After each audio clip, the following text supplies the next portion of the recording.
Community Corner is a program that highlights the contributions of volunteer organizations, groups like the American Red Cross, Habitat for Humanity, and Crime Stoppers. These are the sorts of groups where people don't get involved because they want to make any money, but they want to make a difference.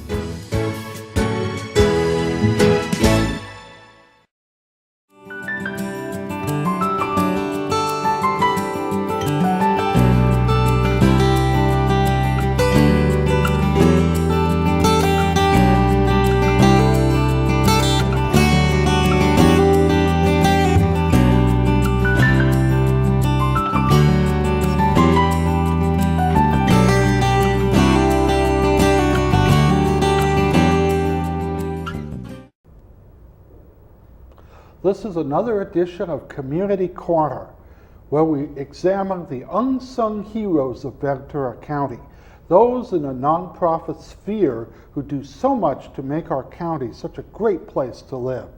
Many times these people work in the shadows without recognition, but here on Community Corner we focus on all of their good works. We have with us Mr. Paul Montgomery from the, what is it, the Wind Energy Power Organization? That's close, the Wind Power Development Foundation. I imagine it's about, well, windmills or something. Yes, well, that was the focus of the group. They started with a group of engineers here locally who were requested to do a project actually in the Middle East. And from that initial project that drew everybody together, they ended up developing different programs within the wind energy field and came up with a very unique turbine design that's exclusive to the Wind Power Development Foundation, and they do collaborative efforts with the other green energies. Why would you want to build wind power in the Middle East where there's all kinds of oil there?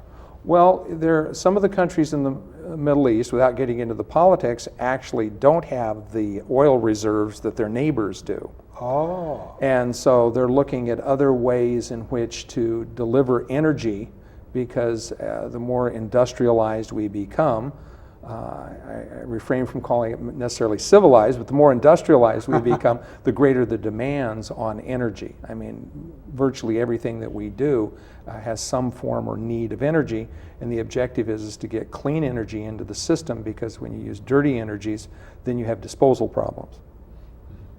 So these wind turbines, these are the ones that we've all seen, the big 3 or 4 bladed propellers, dozens of them on the hillsides around California and the Southwest? Well, they do work with that. We do have on our vendor list, if someone is interested in a project that wants to use a traditional 3-blade turbine, and there may be instances where that would be appropriate, that can be done. We do have the vendors that can provide, install, maintain, and all the rest of that. What had happened with our group of engineers was they came from varying backgrounds, varying disciplines. Different fluid technologies, aviation technologies, wind technologies, and structural technologies. And so because of that, in some of our roundtable discussions, the point came up of what are the impediments, what are the drawbacks to the current 3-blade delivery system for wind technology, besides being somewhat antiquated because it uses an old airplane propeller. It has some drawbacks in that in gearing it up, you're looking, and these are debatable numbers by only a couple miles per hour, somewhere around 10 miles per hour in order to get enough inertia up to be able to deliver energy into the system, because what it takes to make the thing begin to function and produce power. And then on the back end, somewhere in the 40 mile per hour range, depending upon the size of the unit you're using, you have to start gearing it down. And if the audience is interested in a humorous YouTube video, just Google or in the YouTube, title in exploding windmill, and it'll bring up windmills all over that have malfunctioned and managed to destroy themselves. So they have to start gearing down somewhere in the 40 mile an hour range, so otherwise they destruct. If you don't have enough wind and it doesn't turn fast enough, that's no good. Right. If you have too much wind, that's also no good. Correct. So you have to get just that right harmony. Now the question I've always had is, What happens if the wind's not blowing? Well, that was one of the things that we saw as an impediment. So at the Wind Power Development Foundation, we have collaborative efforts with the two other major free energies, if you will. One being photovoltaic, and there's all types of different solar programs So those out are there. the solar panels that take Right, the but sun's rays? correct, but there's also different types, and that's why they refer to it as photovoltaic. Probably one of the more popular things in Western Europe is they use a parabolic mirror, and they use parabolic solar, and what it does is it heats the water, and then they use that to generate steam in order to get the power that they need. And then the other discipline that's readily used, and all these apply for state and federal tax credits, is stationary hydrogen. And so we've partnered up with those programs. What is stationary hydrogen? You get it out of the ground or something? Well, the easiest way to get hydrogen, and there's a lot of, again, back to the internet, a lot of things out there, real and imagined on the internet, probably under the most popular label, water for fuel.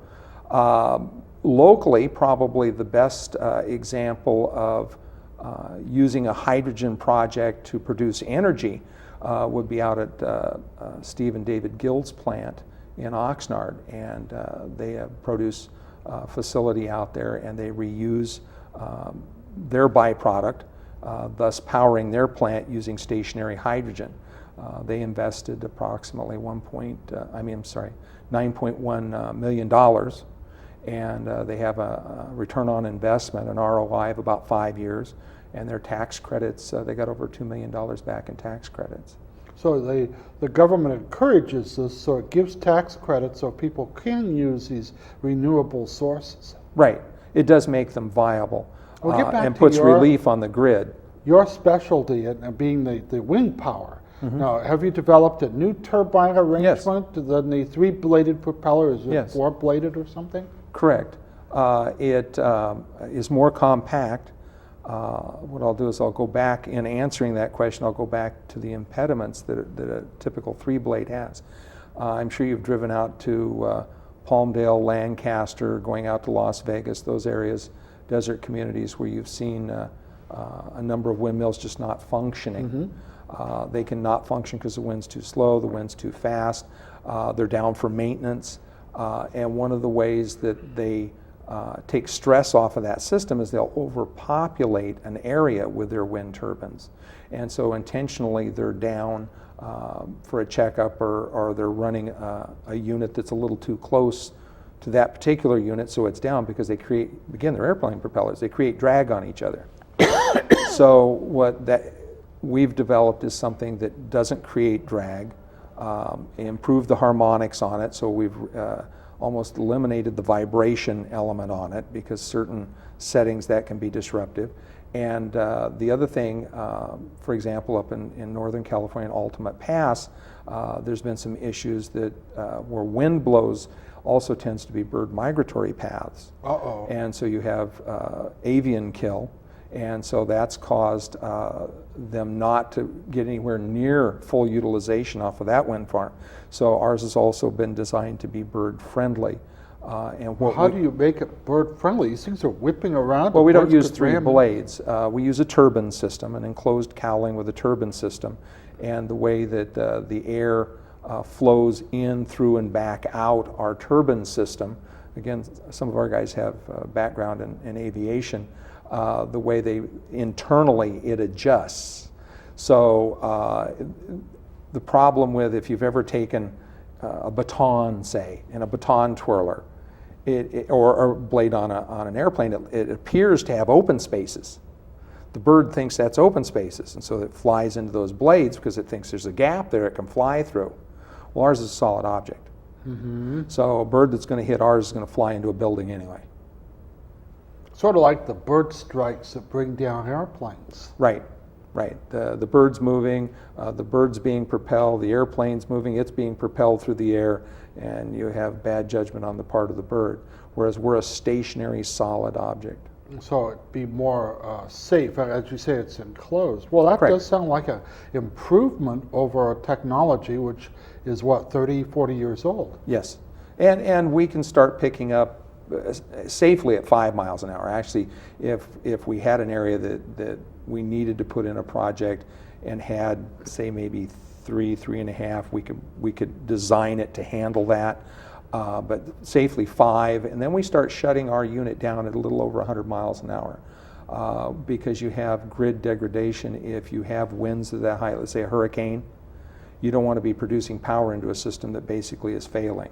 We don't often have storm conditions in Ventura County No. that are that strong. I mean, once in a great while, I could see you missing only 3 or 4 days out of the year. A lot of our projects are in the Caribbean. We have, in fact, the bulk of our projects, we have very, very little other than display here in the U.S. Our customers have been overseas. It's a typical American scenario. We design it, we build it, somebody else buys it, and then we finally think about it here in the U.S., and then we bring our own technology back to ourselves. Well, in a sense, there may be a little wisdom to that. I mean, we can work out all the bugs in some other country, and then when it's nicely perfected and we know what it does, we can bring it home. Well, that would be a real sweet way of thinking of it. It's not the political reality, but it sounds good. Well, if you were to set up a wind situation, a wind generating system here in Ventura County, where would you put it? Where do you have the consistent winds here to actually make it something like this work? Well, again, if you're going to use winds, we're in a coastal community, so it's really not that much of a problem so far as wind conditions. And we have a lot of, we have the higher elevations, i.e. the mountains, that we could do something like that with. And anywhere that you have a valley, you're going to have a Venturi effect. And our designs are bi-directional. They do swivel like be a hand on a robotic arm, so we can take advantage of the changes in the wind. We can also, this turbine can be designed, it costs a little bit more, but we can design it if it does need to be somewhat stationary. We could put it on a building if it had the appropriate amount of wind capacity to be able to make it financially feasible, and could make the unit bi-directional.